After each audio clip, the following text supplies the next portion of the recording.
जी business की खास पेशकश वेल्थ क्रिएटर से मिले में आप सबका एक बार फिर से स्वागत है। और हम लगातार आपको देश दुनिया के उन सारे बड़े वेल्थ क्रिएशन एक्सपर्ट से मिलवा रहे हैं जिन्होंने अपनी ज़िंदगी में खुद अपने लिए या फिर अपने निवेशकों के लिए बहुत बेहतरीन वेल्थ बनाकर दिखाई है, प्रूव किया है। और हिंदुस्तान के जाने माने वेल्थ क्रिएटर, हिंदुस्तान के वॉरेन बफेट मानने वाले और वेल्थ क्रिएशन सीरीज के जनक मोतीलाल ओसवाल फाइनेंशियल सर्विसेज के चेयरमैन और को फाउंडर रामदेव अग्रवाल साहब आज मेरे साथ स्टूडियो में है। सर, मतलब वेल्थ क्रिएशन शुरू आपसे होती है, आपके नाम के साथ, और उसकी स्टडी आपके साथ खत्म होती है, क्योंकि 28 साल से 28 साल मेरा कैलकुलेशन सही से वेल्थ क्रिएशन रिपोर्ट हो गया। हाँ। 28 साल हो गए ना। वेल्थ क्रिएशन स्टडीज़ बनाते हुए हर साल सर की आती है, और 28 साल की ये वेल्थ क्रिएशन स्टडीज जो सर ने बनाई है, आज मैंने उसको सर 8 भागों में बांटा है। और मैं आपके 28 साल का अनुभव आज 8 पॉइंटर्स पूरे पढ़ लिए। मैं हर साल पढ़ता हूँ, हर साल आपका इंटरव्यू होता है। और कई सारी तो मुझे याद है, जो बहुत शुरुआत वाली मैं याद नहीं रख पाया हूँ, लेकिन पीछे जितने जितने इंटरव्यू के तो वो तो सारी गोट गोट के पी जाता हूँ सर। तो पहले तो ये सर छोटा सा चीज़ मैं आपसे ये जानना चाहता हूँ, वेल्थ क्रिएशन की स्टडीज़ का क्या, क्योंकि उस ज़माने में ना चलो इन्वेस्ट कर लिया, ट्रेडिंग कर ली, जब आपने शुरू की थी आज से 45 साल पहले अपनी यात्रा शुरू की थी मार्केट में, तब वेल्थ क्रिएशन कोई जानता समझता मानता नहीं था। मेरे को नहीं मालूम था। हाँ, तो वो आपके दिमाग में आइडिया कहाँ से आया ये सबसे पहले? ये क्या है कि वेल्थ क्रिएशन जो स्टडी चालू की है इसके लिए कि भाई हम जब कॉर्पोरेट बने 96 में जी, तो we wanted to invite some friends to celebrate और that particular occasion anniversary of Motilal Oswal corporate Motilal Oswal limited. उसके पहले तो पार्टनरशिप हुआ था, तो उसके लिए हमने बोला कि भाई यदि लोग आ रहे हैं तो कुछ तो बात करें। हाँ, तो उसके लिए हमने वेल्थ क्रिएशन स्टडी की। अच्छा, कि भाई हर आदमी चाहता है कि भाई पैसे कैसे बनते हैं बाजार में, क्योंकि हमारा इथो ही मतलब मोतीलाल इथो क्या है कि भाई हमारा मिशन है to help people make money in stock market world wide. ये हमने 87 से बोला हुआ है। ओके, तो वो वहाँ से जोड़ते हुए कि भाई वेल्थ क्रिएशन बाजार में कैसे होता है, तो लेट्स स्टडी लास्ट 5 ईयर्स कि कैसे क्या क्या ट्रेंड्स हैं, कौन कौन सी कंपनीज बनी। तो उसमें फिल फिशर का एक बुक है कॉमन स्टॉक्स अनकॉमन प्रॉफिट्स, उसमें लिखा हुआ है कि मतलब everybody knows the price but nobody knows the value. Price अलग चीज़ है, वैल्यू अलग चीज़ ये है। मार्केट में उतार चढ़ाव क्यों होता है कि बाजार में होता क्या है, लोगों को सबको प्राइस मालूम है, किसी को अंडरलाइंग वैल्यू नहीं मालूम। करेक्ट, रिलायंस का भाव 2900 है, 3000 है, वो एग्जैक्टली आपको मतलब सबको मालूम है। अभी फ़ोन निकाल के देखो तो दिख जाएगा, लेकिन उसका वैल्यू 6000 रुपये है, 3000 रुपये है कि खाली 1500 रुपये है, करेक्ट, ये किसी नहीं मालूम। ये बहुत कम लोगों को मालूम, उसके Value लिए मेहनत करना पहचानना पड़ता है। सो कैसे वैल्यू असेस करें, तो ये चीज़ जो है understanding value. So and price and value are 2 different things. Price is what you pay, value is what you get. तो पूरा बाजार जो है ना, it's about understanding value correct, and then price तो आपके पास है, आप समझ लो प्राइस वैल्यू से बहुत ज़्यादा है तो आप बेचो, प्राइस वैल्यू से बहुत कम है तो खरीदो आप। तो आज मेरे सामने एक मुश्किल काम है कि सर के 28 साल की वेल्थ क्रिएशन स्टडीज़ को मुझे आधा घंटे में पूरा करना है। 8 खास बातें मैंने उसमें से निकाली है सर, एक एक करके उस पर बात करूँगा। और सबसे पहली, सबसे फेमस, जो आप हमेशा कहते हैं कि 8वां अजूबा है दुनिया का, कंपाउंडिंग। वेल्थ क्रिएशन के लिए कंपाउंडिंग क्या अहमियत रखती है और कैसे इसको समझा जाए? देखिए, कंपाउंडिंग बहुत सिंपल टर्म है, लेकिन इतना अजूबा मेरा एक्सपीरियंस है कि किसी को नहीं समझ में आता है। सब बोलते हैं हमको मालूम है, तो बोलते चलो बात करते थोड़ा। हाँ, है ना, कि हम बोले कि भाई rule of 72। Correct, rule of 72 divide by percentage gives you years in which it will double your money, right, और 72 divide by number of years will give you return percentage eight which it will double your money. तो 72 divide by से 25, हमने 25% से किया तो 3 साल में double हो गया। Correct, it's all approximate. Okay, तो आप उनको पूछोगे 3 साल में डबल हो तो 6 साल में क्या होगा, तो लोग फिर गड़बड़ करते हैं। चलो भाई डबल हो गया, 2 का 4 हो गया, 4, फिर 9 साल में क्या होगा, तो वो फिर डरते हैं 4 का 8 हो जाएगा, फिर 10 साल में क्या होगा, 8 × 1.25 10 हो जाएगा। जैसे आप बोलोगे 10 साल में 10 हो गया, चलो ठीक है, फिर भी थोड़ा शांति हो गई। लेकिन जैसे आप पूछो कि 10 साल में 10 गुना तो 20 साल में कितना, तो कोई 20 बोलता है, कोई 40 बोलता है, कोई 60 बोलता है। तो मैं बोला भाई आंसर तुम्हारे सामने है, 10 साल में 10 गुना, 20 साल में 100 गुना, एब्सोल्युटली, 20 साल में 1000 गुना, 40 साल में 10,000 गुना। तो जितने बच्चे हैं अभी जो 25 साल वाले हैं, सबको 10,000 से 15,000 करोड़ अपने पैसे बनाने का चांस है। तो ये पावर ऑफ, सी क्या होता है, लोग जो है ना, सिंपली मैं कल बहुत बड़े स्टॉक ब्रोकर की वाइफ के साथ वॉक कर रहा था। उसको मैं पूछा डू यू अंडरस्टैंड दिस, उसको नहीं पता। मैं बोला मैं 15-17% कमाता हूँ, 18% कमाता हूँ, तुम्हारा हस्बैंड 25% कमाता है, उसको बोलो तुम्हारा पैसे डबल करके देगा। अच्छा क्या तो ये क्या है कि 3 साल में डबल एंड 10 साल में 10 गुना और 20 साल में 100 गुना। ये human mind is not wired for compounded thinking. तो आपको if you want to come to the market and make serious money you have to start thinking compounded. Because जो आपको कंपनी की स्टोरी दिख रही है जहाँ आपको इन्वेस्ट करना है उसकी स्टोरी कंपाउंडेड है। सबकी life the whole universe is compounded. Correct. Every day it is growing. So you have to figure out which company is going to grow and how big can it become. Correct. तो हम digital company की बात क्यों करते हैं? क्योंकि उनकी compounded यदि मान लो देखिए 25% से कंपाउंडेड 10 साल 10 गुना होता है। आपको मालूम 35% में कितना होगा? आपको अंदाज नहीं होगा। बहुत ज़्यादा होगा। 20 गुना होगा। 20 गुना होगा। 45% की तो 40 गुना होता है। ओहो, इतना फर्क पड़ा। हाँ, 10 साल में 40 गुना। तो आप समझिए ये जो सब कंपनी 60 से 70-80% ग्रो कर रहे हैं और 10 साल तक जिंदा रहे बाई चांस, और तो क्या हो जाएगा? क्या हो जाएगा? करेक्ट। अच्छा, एक और चीज़ आपने कही कि आमतौर पर जनरली एक शब्द है ट्रेंड, उस ट्रेंड का इस्तेमाल ट्रेडिंग के लिए, शॉर्ट टर्म के लिए माना जाता है, लेकिन क्या वेल्थ क्रिएशन में भी ट्रेंड की इंपॉर्टेंस है? बहुत ज़्यादा इंपॉर्टेंस है। ये देखिए इसमें क्या होता है कि आप लॉन्ग टर्म के लिए खेल रहे हैं तो लॉन्ग टर्म ट्रेंड देखना पड़ेगा आपको, मीडियम टर्म के लिए खेल रहे हैं तो मीडियम टर्म देखना पड़ेगा, और बहुत शॉर्ट टर्म खेल रहे हैं तो बहुत शॉर्ट टर्म ट्रेंड देखना पड़ेगा। तो वही जो टेक्निकल वाले करते हैं, क्योंकि उनको प्राइस से मतलब है कंपनी डूब जाए आपने कोई मतलब नहीं, उनको तो आज खरीदे अभी खरीदे और दिन में क्या होने वाला है, कल क्या होना है, परसों क्या होना है, पूरा सेटलमेंट एक हफ्ते का आज का सेटलमेंट होता है। करेक्ट। तो उनको ट्रेंड जो है ना बहुत शॉर्ट टर्म चाहिए। उसी कारण वैल्यू कुछ बदलता नहीं 7 दिन में, सिर्फ प्राइस बदलता है। तो उनको प्राइस ट्रेंड चाहिए। करेक्ट। तो उसी कारण वो डबल टॉप और हेड एंड शोल्डर और क्या क्या सब बनाते हैं लोग ना। तो वो टीवी देखते हैं आप हाँ, सुनाई तो पड़ता है हमें। मैं 1-2 पुस्तक पढ़ने की कोशिश किया लेकिन कुछ समझ में नहीं पड़ा। तो वो ट्रेंड है। हाँ, बट रियल बिजनेस ट्रेंड क्या होता है? देखिए जो ट्रेंड जो होता है ना, ये सबसे पावरफुल चीज़ है of for any company to become very large. अच्छा। See basically what you are looking at it, a company which is earning 100 वो 1000 करोड़ कैसे कमाएगा?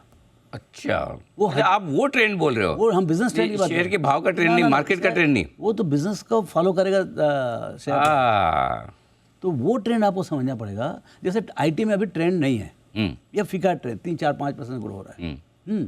आपका जो कैपेक्स हो रहा है, जो जैसे मान रोड कंस्ट्रक्शन है या जो भी सब जितने L&T हो रहे हैं, उनके ऑर्डर बुक ऐसे बढ़ रहे हैं कि जैसे 20-20, 25-30% से बढ़ रहा है। पूरा India is on the capex boom. Okay, तो अभी आप ये सोचिए कि आईटी में जो है ना वो 5% से ग्रो हो रहा है और इधर जो कंपनीज जो है 25% से ग्रो हो रहे हैं, तो कहाँ पर आपके पैसे ज़्यादा बनेंगे? सीधी बात है। सीधी बात है। तो आपको ट्रेंड समझ, ट्रेंड हो गया उसके बाद फिर कंपनी खोजिए, आप QGLP कर लो आप। करेक्ट। लेकिन ये जो अभी जो हमने वेल्थ क्रिएशन स्टडी, ये सब हम इसके लिए बोल रहे हैं कि आप जो क्वेश्चन पूछे वो अभी का जो वेल्थ क्रिएशन स्टडी हुआ है, ओके, हॉकी स्टिक रिटर्न, उसका एक पार्ट है। तो ट्रेंड वो नहीं जो आप चार्ट्स पर देखते हैं, प्राइस का देखते हैं। ट्रेंड वो कि एक कंपनी अपनी कमाई को 5 गुना, 10 गुना, 15 गुना, 20 गुना कैसे कर सकती है और कितने समय में कर सकती है, वो ट्रेंड पकड़ना ज़रूरी है। एक और इंटरेस्टिंग चीज़ आपने अपनी वेल्थ क्रिएशन स्टडीज़ में कई बार बताई है, इंडिया राइजिंग। हाँ, तो मतलब ठीक है, हम जानते हैं भारत का अच्छा समय चल रहा है, अमृतकाल है, ये है, लेकिन वेल्थ क्रिएशन इसके जरिए इसको ध्यान में रखते हुए कैसे बनाई जा सकती ये सबसे बड़ा ट्रेंड है। Mother of all the trend is India rising. देखिए बफेट पैसा क्यों बनाया? देखिए अपने गुरुदेव तो बफेट साहब हैं ना, तो गुरुदेव ने पैसे कैसे बनाया? उनसे पूछा गया कि भाई आपने पैसे कैसे कमाया, तो उन्होंने 2 चीज़ बोला, power of compounding and America rising. ओह अच्छा, वो सही समय पे सही देश में थे। हाँ, तो 82 से 2000 तक जो बूम हुआ अमेरिका में, उसमें वो भाई $1 बिलियन लेके बैठे थे। तो उन्होंने 40-50 बिलियन डॉलर पीट डाला।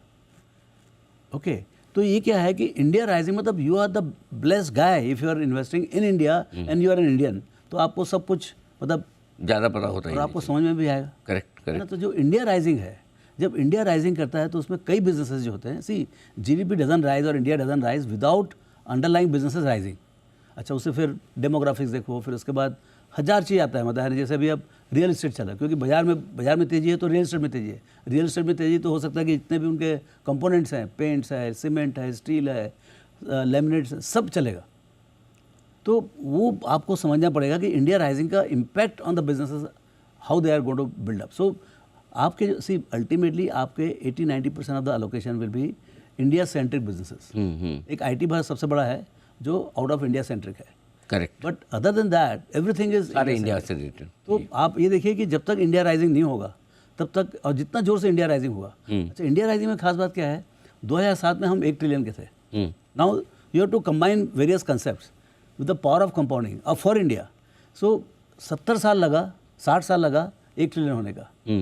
अगला 2 ट्रिलियन, अगला ट्रिलियन आया 7 साल में, थर्ड ट्रिलियन आया अनदर 7 years, फोर्थ ट्रिलियन आया 4 साल में। करेक्ट। हाँ, 5वां ट्रिलियन आएगा 3 साल में। अब धीरे धीरे आपका अब वो स्पीड वही है, 9%, 9% साइज बड़ी होगी, बट साइज बड़ी हो गई। तो आपको अभी देखिए 4 ट्रिलियन तक पहुंच गया। क्या होता है कंपाउंडिंग में भी, क्या है, why we say that you need lot of time in the market, क्योंकि आप 1 का 2 करो तो भी डबल है, 10 का 20 करो तो भी डबल है, करेक्ट। 100 का 200 करो तो भी डबल है, और 1 lakh crore to 2 lakh crore is also double. सब डबल ही है। लेकिन आपका बेस कितना बड़ा है। अगर आपने सेंसेक्स तो 100 से शुरुआत की है, हाँ, तो अब हर 100 पॉइंट पे एक बार एक गुना हो जाता है। मेरे लिए सेंसेक्स हर 6 साल में डबल हुआ, 5 साल में डबल हुआ। करेक्ट। ओके, 5 साल में डबल हुआ। मैं शायद 3 या 4 साल में अपने पैसे डबल किया हूँ, लेकिन मैं 1980 से चालू किया हूँ। तो 1980 में फुक्कड़ था मैं, है ना। तो आज जो है जब अगले 5 साल में फिर डबल होगा, तो अब जो है अब खेला जो है 150 करोड़ का नहीं होगा, अब खेला हजारों करोड़ का होगा। करेक्ट, बड़ा क्या है, होगा। उसी कारण से क्या है, आपको बाजार में जल्दी घुसना चाहिए ताकि दुख के दिन दो सब खत्म हो जाए। करेक्ट, जितना जल्दी शुरुआत है। जितना जल्दी 150 करोड़ पहुंच जाओ, उसके बाद फिर हर राइज जो है ना आपको उतना ही गेंद देगा।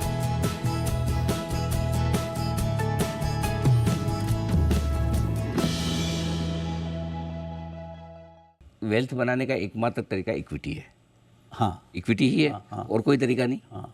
और आप तो 100% इक्विटी में। मेरे को तो वही समझ में आता है, लेकिन there must be other ways. जैसे आप यदि मान लो रियल एस्टेट में आप खुद ही मतलब माहिर हैं, कहाँ ज़मीन खरीदने का, कैसे डेवलप करने का, तो वो अलग बात है। Return can be as good as equity, and so वो भी kind of getting into your own business, but return वहाँ भी अच्छा आ सकता है यदि आप माहिर हैं कि भाई आप लैंड में करते हैं, रियल एस्टेट में करते हैं। तो मेरी उसमें कोई पकड़ नहीं है और मेरे बहुत डर लगता है वहाँ पर। तो मैं बोला भाई मैं नहीं, तो आप तो सिंपल है, अगर रियल एस्टेट में इतने ही आप तेजी लग रही तो शेयर खरीदेंगे, है ना, रियल एस्टेट। हाँ, तो ये क्या पावर ऑफ जो इक्विटी है, power of it is power of underlying business.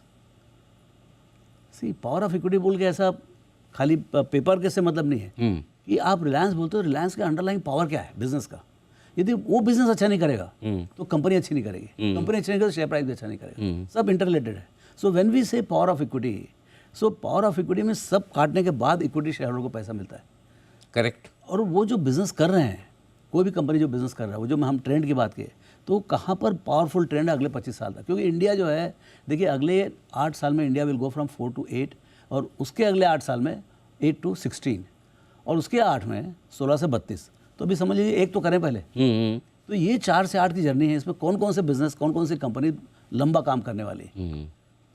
तो पावर ऑफ इक्विटी मतलब जो कंपनियां हैं, उन कंपनियों के अंदर जो बिजनेस है उसमें कितनी ताकत है, और जितनी ताकत से बिजनेस बढ़ेगा उतना इक्विटी शेयर होल्डर्स की वैल्यू बढ़ेगी। बहुत लेकिन अल्टीमेटली कई बार कहते हैं कि भाई जब आप वेल्थ क्रिएशन के मामले में सबसे बड़ी इंपॉर्टेंट चीज़ ये हो जाती है कि एसेट एलोकेशन आपका कैसा है।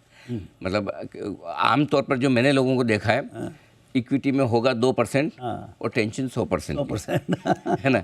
एफडी में होगा पूरा पैसा, लेकिन वहाँ वेल्थ बनती नहीं है। तो क्या कुछ ऐसा है कि किस तरह का एलोकेशन रखा जाए, और एलोकेशन की क्या इंपॉर्टेंस है? देखिए अभी एक तो क्या है, शेयर बाजार में एक शेयर बाजार में कहीं पर भी लाइफ में बफेट साहब ने बहुत ज़बरदस्त बात बोली। बेस्ट बात क्या बोली, यदि आपको समझ में आता है न करें आप। अच्छा, नहीं करें। हाँ, पहले तो जो नहीं समझ आए काट दो। चुप अपने फिक्स डिपॉजिट में बैठे रहो, कोई रिस्क लेने का नहीं। एसबीआई का फिक्स डिपॉजिट में 5% में बैठे रहो, आप मतलब सेफ है आप। आपका capital is not under risk, your return is also more less fix which is at the level of inflation. आप ना तो मरोगे ना मोटाओगे। ओके, ये सेट हो गया। करेक्ट। अब उसके बाद जो है ना, आप देखोगे भाई आपको इक्विटी क्यों बोलते हैं। देखिए इक्विटी का आप देखिए 1980 से निकालें तो भी 13-14% रिटर्न आता है। 40 साल का, 25 साल का, 30 साल का रिटर्न निकालो, 13-14% प्लस 1% इन्फ्लेशन, सॉरी डिविडेंड मिला के करीब 14% बनता है आपका। 14% मतलब 5-5.5 साल में आपका पैसा डबल होता है। आप 5% आपको जो फिक्स इनकम अब जो हो गया है, अब जो फिक्स इनकम का भाव हो गया है, उसमें पोस्ट टैक्स 5-5.5% ज़्यादा बनता नहीं। यदि 5% बनता है तो आपको 15 साल में डबल होगा। बात सही है। अच्छा, उतने से इन्फ्लेशन भी हो रहा है तो आपका पैसा वहीं रहेगा। करेक्ट। तो मोटा मोटी यदि आपको वेल्थ क्रिएट मतलब क्या होता है? Increasing purchasing power of your current savings. भाई मैं अपने सेविंग्स को तो खर्च कर सकता हूँ ना, बाकी तो कहीं से ले सकता हूँ, कोई ध्यान दक्षिणा देने वाला नहीं मेरे को। तो यदि मेरे पास 10 करोड़ है तो 10 करोड़, आज का 10 करोड़ में अगले 10 साल के बाद can I by things worth 50 crore? Correct, तब तो मैंने पैसे बनाए, तब तो जाके मेरा वेल्थ क्रिएट हुआ, अदरवाइज तो क्या। सो वो शेयर बाजार से हो सकता है। अब सवाल ये है कि शेयर बाजार थोड़ा ऊपर नीचे होता है, प्राइस फ्लक्चुएट होता है, because nobody knows the value। सो ये बहुत फ्लक्चुएटिंग है, तो उसी कारण से उसको बोलते हैं रिस्क एसेट्स। क्योंकि यहाँ पर चीज़ें जीरो भी हो जाती है, कभी कभी कुछ कुछ कंपनी जीरो भी हो जाती है। तो ऐसा नहीं कि आपका कोई भी शेयर खरीदे तो आपको 15 टका बनना जरूरी है। इंडेक्स खरीदे तो सही है, बट यदि कोई स्टॉक खरीदे तो हो सकता है जीरो भी हो जाए, तो वो रिस्क है। तो वो रिस्क, तो आप कितना रिस्क लेने की आप में कैपेबिलिटी है। तो allocation is dependent on how much risk bearing capability you have. So you start with 10%, 15%, 20%। हाँ, अगर 10% डाला, 15% डाला तो डूब के कितना डूब जाएगा उसमें? 2%, 1% गलती से डूब भी गया तो आपके ओवरऑल पोर्टफोलियो का तो 1-2% ही हुआ। So you, with the help of wealth managers, first you have to be very diligent in understanding, should I have 50-50 equity and debt? Should I have 25-75? See, मेरे ख्याल से there are only 3 allocations. Very conservative 25 equity, 75 debt. थोड़ा aggressive 50-50. And the guys who are really aggressive, they should go at least 75-25. और आपने तो अपनी ज़िंदगी में 100% इक्विटी में डाला। So I am the most aggressive investor, not because I am speculating, because my allocation is very aggressive. तो ये कॉन्फिडेंस कहाँ से आता है कि पूरा इक्विटी में डालना है? हम आए जीरो से हैं, क्या होगा, कितना गिर जाएगा? सी, आपका मैक्सिमम बाजार में ड्रॉडाउन कितना हुआ है? 50%, 60%। कि हाँ, किसी भी 50% से ज़्यादा तो करेक्शन कर लो उतना ना, क्या तकलीफ है? हम तो हमेशा ही सोचते हैं कि 50% गिर जाएगा करके। अच्छा, हाँ, हमारे पास 1000 करोड़ का इक्विटी, तो हमको मालूम है 500 करोड़ हो सकता है कभी भी। लेकिन एक बात और ख्याल रखिए आप, इंडिया का खासियत है, यदि आपने 50% गिराया तो अगला 1 साल में गारंटीड है बाजार will be up by 80 to 90%, 100%। It will go in, हो ही जाएगी पूरी रिकवरी आते साल 1.5, बहुत में बहुत 2 साल। तो आपको 1 साल का कोटेशन लॉस सहना है, 10 साल में एक बार होता ही हो। हमने तो 4 बार देख लिया। अच्छा सर, एक चीज़ बहुत इंटरेस्टिंग है, जो शॉर्ट टर्म और लॉन्ग टर्म में जो फ़र्क करती है, टाइम और टाइमिंग। ज़िंदगी ये हमारी निकल जाती है बाज़ार की टाइमिंग करने में, कब एंट्री करें, कब एग्जिट करें, कब एंट्री करेंगे। टाइमिंग और टाइम दोनों का फ़र्क समझाए, क्या इंपॉर्टेंट है वेल्थ क्रिएशन के लिए? देखिए, टाइमिंग इज़ इंपॉर्टेंट, ऐसा नहीं timing is not important. Particularly timing is not important for allocation, मेरे जो समझ है। यदि आप, जैसे मेरा 100% इक्विटी है तो मेरे को 100% इक्विटी में बैठ रहता हूँ मैं। सर्दी, गर्मी, ठंड, बरसात, हमारा 100% अलोकेशन रहता है। तो मेरे ये टेंशन की जरूरत नहीं है कि मेरा क्या होगा, भाई जो होगा हमारा हालत होगा। लेकिन उसमें ऑप्टिमाइजेशन कर सकते हैं आप। मतलब जैसे आप कोई, जैसे हमने कोई कंपनी खरीदी, बहुत अच्छी कंपनी खरीदी, जैसे पास में हीरो मोटो कार खरीदे, 96 में 30 रुपये में खरीदे, बहुत होगा 2-2,500-3,000 रुपये। बट उसके बाद जो है ना, ट्रेंड, जब उस समय ट्रेंड था वो बहुत जोर का 2 व्हीलर का था, 2 व्हीलर मोटरसाइकिल का, between 96 to 2003, and they became number 1। And क्या क्या नहीं किया उन्होंने। सो बहुत वेल्थ क्रिएट किया, बहुत डिविडेंड दिया, सब कुछ किया, ओके। लेकिन उसके बाद जो है, एक ट्रेंड तो भी कोई ज़िंदगी भर तो वो ट्रेंड 25%, 30% चल नहीं सकती ना, तो वो ट्रेंड जो है ना ब्रेक हो जाती है। Then you have a chance to shift from one trended company to next trended company. अच्छा, इसी तरह का ट्रेंड अगला 25% की ग्रोथ वाला कौन बना सकता है? हाँ, अब उस समय आपकी रिसर्च की बात है, आपकी समझ की बात है, कोई ना कोई नया ट्रेंडेड। ये खास बात क्या है, इस पूरे यूनिवर्स में 5-10 सेक्टर जो है ना जहाँ पर ट्रेंड होता ही होता है। यदि मान लो 50 सेक्टर हैं तो सब सेक्टर कभी ट्रेंडेड नहीं रहेंगे। तो I am talking about long term trend, true, है ना। अदरवाइज तो सबके सब आसमान में पहुँच जाएंगे। करेक्ट। तो कभी बैंक डाउन रहता है, कभी जैसे बैंक अभी थोड़ा सा डाउन है, लेकिन कोविड में तो बहुत ख़राब था। Correct. वहाँ से जो ट्रेंड चला, जो 200, 250, 300 रुपये वाला ICICI बैंक 1000 रुपये का भाव गया, तो ऐसा मतलब 4 साल में 4 गुना होगा इस टाइप का। तो ये जो ट्रेंड होता है वो मतलब with in equity allocation, how do you harness the power of trend with in the equity portfolio, वो बहुत इंपॉर्टेंट है। एक और चीज़ जो आजकल के माहौल में बहुत फिट है, और 2020 का जो कोविड में हमने मार्केट का हाल देखा, और उसके बाद से यंग इन्वेस्टर्स बहुत आए हैं, महिलाएं आई है, यूथ आया है, और स्पेशली जो कामकाजी प्रोफेशनल्स है वो SIP बहुत कर रहे हैं, दबाकर SIP 19-20 हज़ार करोड़ की SIP आ रही है। SIP कितनी इम्पोर्टेंट है वेल्थ क्रिएशन के लिहाज से, और क्या हर महीने थोड़ी थोड़ी SIP करके भी एक छोटा इन्वेस्टर बड़ी वेल्थ बना सकता है? बहुत बड़ा वेल्थ बना सकता है। बना सकता है। बहुत बड़ा वेल्थ बन सकता है। And they are the most smart, they will turn out to the smartest investor. अच्छा। और ये इंडिया का बहुत बड़ा इनोवेशन है because of thanks to digital infrastructure. देखिए ये कंसेप्ट तो बहुत पहले से अमेरिका वगैरह में डॉलर कॉस्ट एवरेजिंग और ये पर्टिकुलरली उनके 401k वगैरह जो है वो होता है, मतलब सैलरी से आपका हर महीने कटते रहता है। But it was never, I mean एक कंसेप्ट था, लेकिन इतना ज़ोर से जो है मेरे ख्याल से कोई कंट्री में इसको अडॉप्ट नहीं किया गया। कोई बोला था कोरिया में शायद है, लेकिन जिस स्केल में यहाँ हो रहा है ये तो अलग ही बात है, बिकॉज इनको तो पैसे बनने ही बनने हैं।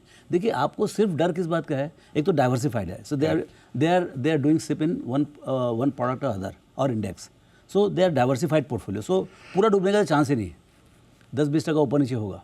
दूसरा, आप जब भी बाजार खराब होता है तब भी आपके पैसे अंदर जा रहे हैं, करेक्ट है ना, तो आपका एवरेज में खराब अच्छे सब में आप इन्वेस्ट कर रहे हो। ऐसा नहीं आपने आज ही इन्वेस्ट कर दिया, मालूम पड़ा कि ऑल टाइम हाई है और वहाँ से 20% गिर गया, ऐसा है नहीं आपका। So I think they have mitigated the risk of market fluctuations. They've got the averages and they will get better than market averages. तो मेरे ख्याल से ये अच्छा कंट्री बहुत यंग है और इसमें क्या जितने लोग आ रहे हैं, जैसे 4 मिलियन से 5 मिलियन लोग आ रहे हैं, obviously they are not skilled to invest in the market, but unskilled guy, this is the best method to get into the market and make really tons of money. बिल्कुल ठीक बात है। अगर आपको ज़्यादा बाजार की समझ ना भी हो, कोई चिंता की बात नहीं, SIP के जरिए भी आप बाज़ार में बड़ी वेल्थ बना सकते हैं। रेगुलर रहें और ख़ास तौर से जब बाज़ार कमज़ोर हो तब SIP घटाने की ना सोचें, बल्कि अगर बढ़ा सकें, टॉपअप कर सकें, कुछ ज़्यादा पैसा डाल सकें तो और भी बेहतर होगा। तो 28 सालों तक वेल्थ क्रिएशन स्टडीज़ जो रामदेव सर ने की है उसे हमने कुछ मिनटों में समेटने की कोशिश की है। सर बहुत बहुत धन्यवाद। और मुझे पूरा भरोसा है आज हमारे दर्शकों को आपके ये पूरे वेल्थ क्रिएशन स्टडीज से के अनुभव से बड़ा फ़ायदा हुआ होगा और एक दिशा मिलेगी। क्या है, एक दूसरे से जुड़ा हुआ है।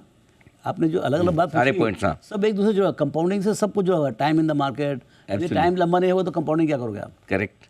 5 साल में थोड़ी कंपाउंडिंग होता है, बिल्कुल तो 20-20, 30 साल में होता है कंपाउंडिंग। बिल्कुल। और कंपनियों का ट्रेंड पकड़ना, इक्विटी एलोकेशन करना, ये सारी चीज़ें आपस में 30 से 40 साल, 1000 से 10,000, आप सोचिए तो गैप कितना बड़ा है। एब्सोल्युटली, बिल्कुल। तो उम्मीद करें कि आपकी बात सुनकर और इंडिया राइजिंग स्टोरी को देखते हुए हमारे इन्वेस्टर्स इन्वेस्टेड रहेंगे और बड़ा पैसा इस बाजार से बनाएंगे, बड़ी वेल्थ कमाएंगे। इस खास शो में इतना ही। रामदेव सर बहुत बहुत धन्यवाद आपका, आपने समय दिया, स्टूडियो में आए। Thank you so much sir. और आप सबका भी बहुत बहुत धन्यवाद। मुझे दीजिए इजाज़त। नमस्कार।